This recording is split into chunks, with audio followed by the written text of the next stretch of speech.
Our United Kingdom is in the midst of the fastest growth in COVID cases that we've ever known. Previous waves of the pandemic didn't have a single day with more than 100,000 new cases reported. One day last week, we had 200,000 people test positive. And the latest figure today is another 218,000, though with that includes some delayed reports. So anyone who thinks our battle with COVID is over, I'm afraid, is profoundly wrong. This is a moment for the utmost caution.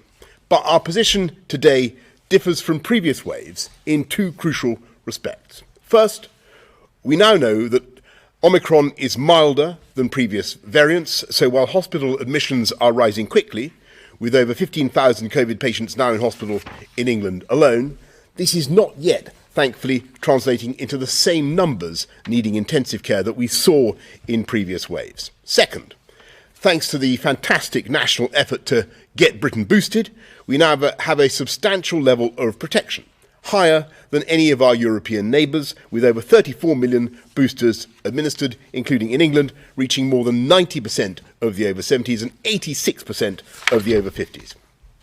And so, together with the Plan B measures that we introduced before Christmas, we have a chance to ride out this Omicron wave without shutting down our country once again. We can keep our schools and our businesses open, and we can find a way to live with this virus.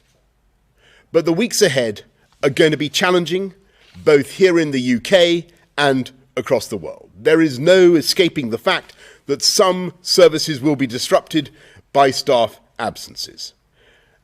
But we've been working through Christmas to prepare for this wherever possible.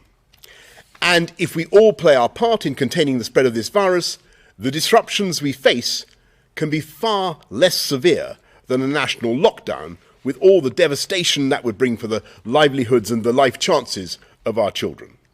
So, the government is acting to protect critical national services, to keep supply chains open, and fortify our NHS to withstand the pressures ahead.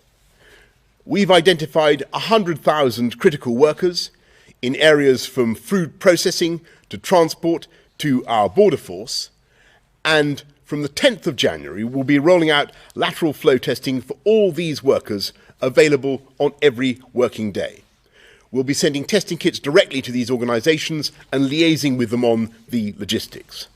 We've asked qualified teachers who have left the profession to come back and help fill temporary absences, and I want to thank them and all teachers, parents and pupils for taking the precaution to test yourselves and to wear a mask in the classroom, enabling vital face-to-face education to continue.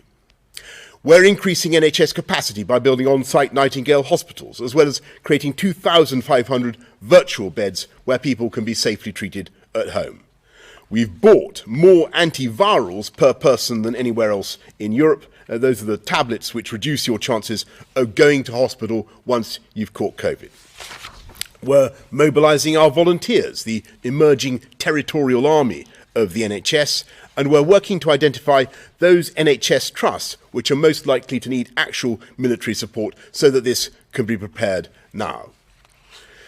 As our NHS moves to a war footing, I will be recommending to Cabinet tomorrow that we continue with Plan B, because the public have responded and changed their behaviour, changed your behaviour, buying valuable time to get boosters in arms and help the NHS to cope with the Omicron wave.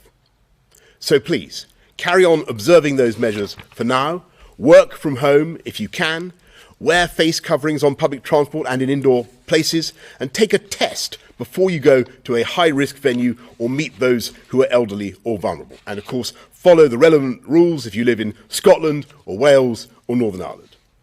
Above all, if you haven't already done so, please get that booster. Since I launched the Get Boosted Now campaign on the 12th of December, we've delivered 10 million extra boosters across the UK. We've doubled the rate of vaccination from 450,000 doses a day to a peak of more than 900,000. We matched the NHS's previous record day and then beat it again and again, and we met our target of offering a booster to every eligible adult a whole month early. The freedoms we're able to maintain in the teeth of this Omicron wave have been made possible by the number of people getting boosted. And I want to thank again everyone who assisted in this extraordinary national effort over Christmas. Our GPs and their teams, pharmacists, everybody in our fantastic NHS, the thousands of volunteers, the ingenious initiatives of local communities like the one in Redbridge Town Hall, which vaccinated 1,700 people on Christmas Day. And every one of you who has come forward and done your bit by getting jabbed. But there are still almost 9 million people eligible who haven't had their booster. And it's absolutely heartbreaking that as many as 90% of those in intensive care with COVID have not had their booster. And over 60% of those in intensive care with COVID have not had any vaccination at all. People are dying needlessly because they haven't had their jabs and they haven't had that booster. And there are 2 million booster slots available this week alone. It's already the case that to travel to some countries, you need a booster to be considered fully vaccinated. And it's likely that within weeks, this will increasingly become the norm. So, if you haven't done it already, get yourself boosted this month. Exactly a year after the UK administered the first AstraZeneca vaccine, a British invention that has enabled 2.5 billion jabs around the world, the best way to contain this virus, help our NHS and keep our country open is to get boosted. So please, get boosted now.